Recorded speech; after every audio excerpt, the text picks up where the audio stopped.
Welcome to Plant Fresh TV. Here's let us know what's going on in NFL. Here's our some news about it.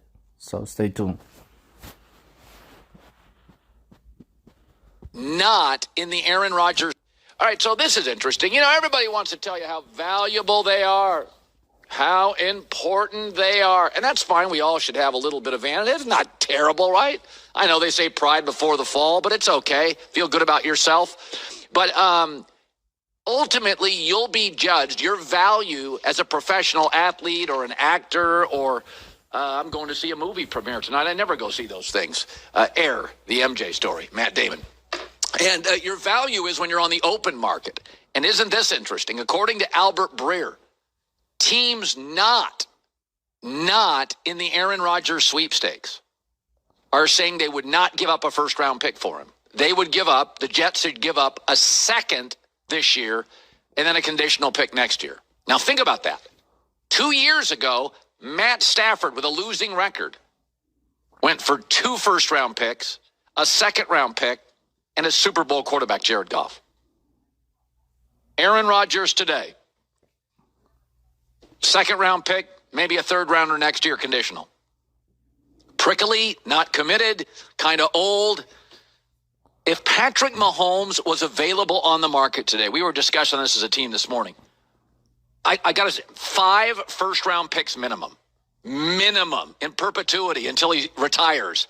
I mean, give him 5 first-round picks, thirds, fourths, in a player. I mean, good God, Tyreek Hill, a wide receiver, went for 5 picks. Christian McCaffrey, a running back that struggles to stay healthy, went for a collection of picks. I know. You think I'm picking on Aaron. This is what the market is telling you. And that's why Green Bay and the Jets are in a bit of a stalemate. It's because the Jets are like, we like him. We're not giving you a first-round pick. He doesn't commit to the offseason. We just watched him with young wide receivers. It wasn't great. We can't get him to really commit to us for anything beyond this year. You got to combine all this stuff. When you're talking about a guy's market, it's not just, well, a couple of years ago he won the MVP. Is he committed? Is he healthy? Is he in good shape? Does he come into camp focused? Is he willing to go to OTAs with young wide receivers and young backs and a rebuilt offensive line? But it's very interesting. Tyreek Hill went for 5 picks, a wide receiver. Right now, Jamar Chase and Justin Jefferson would go for more than a first-round pick. And the word on the market with Aaron Rodgers, a first-ballot Hall of Famer, no argument, a second-rounder this year, and then we'll figure out if he plays next year, maybe a third. The market tells you what you're worth. I don't, and you don't. Mark Schlereth last week on the potential trade compensation for AR.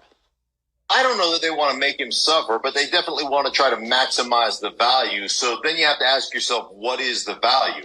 What is the value in regards to draft picks and potential compensation from that standpoint versus the value of just getting that number off your salary cap? And so, I think the Jets are playing that game like, hey, dudes, you can't carry that number on your salary cap. So eventually you've got to make a deal with us. And we're not going to give you the capital that maybe the Broncos gave a 34-year-old quarterback in Russell Wilson last year. It's very interesting. Lamar Jackson today doesn't have much of a market. Aaron Rodgers doesn't have much of a market. So make of it what you will. The market determines your value. I don't. The media doesn't. Second-round pick. And maybe something next year if he plays. That's it. I saw the Cowboys picked up Brandon Cooks. So this story kind of cracked me up. So everybody's freaking out. So Dallas gave up a 5th and a 6th-round pick to get Brandon Cooks from Houston. That's what they got for Amari Cooper. I'd rather have Amari Cooper. Amari Cooper last year, nobody was watching. But Amari Cooper last year was sensational. 9 touchdowns, 78 catches. With Jacoby Brissett and a rusty Deshaun Watson. Amari Cooper last year was sensational. But they had to let him go because of the Zeke contract and because they overpaid Dak. So if you gave me this morning CeeDee Lamb, Amari Cooper, and Dalton Schultz, that is an elite receiver tight end group. If you give me Brandon Cooks, CeeDee Lamb, and maybe Dalton Schultz, who may get an offer, Nothing special. So again, lesson learned hopefully for Dallas. I got nothing against Brandon Cooks. There's been some concern with concussions. He may retire very soon. This would be his 5th team in 8 seasons. So, and what would worry me about Brandon Cooks, who bailed on him? Sean McVay bailed on him. Sean Payton bailed on him. Bill Belichick moved off him. Those are 3 of the, if you threw Andy Reid in there, arguably 4 of the best coaches in the last decade in the NFL. So I think Brandon Cooks is fine. He can run. He's really fast. But McVay moved off him very quickly. Belichick did. Sean Payton did. He's not solving anything for Dallas. If CeeDee Lamb twisted an ankle in week 2, Brandon Cooks is your number 1, you're not a playoff team. So I'm not anti, but there's some concussions. How durable, 5th team in 8 years, great coaches moved off him. I think this has been the off season of the Dallas Cowboys, not adding great players, hopefully learning a lesson. Do not pay a running back 2 years early because the owner likes him. And do not wait until the very end so Dak Prescott has more and more momentum. Pay him early, pay him in the 20s, not the 40s. I got nothing against Dak, but he's Kirk Cousins with a better brand. You can't be paying him top of the market. It's like paying Ryan Tannehill top of the market. You can't do it. You just can't do it. You can't afford good players. Hi, everybody. Thanks for watching. Subscribe here.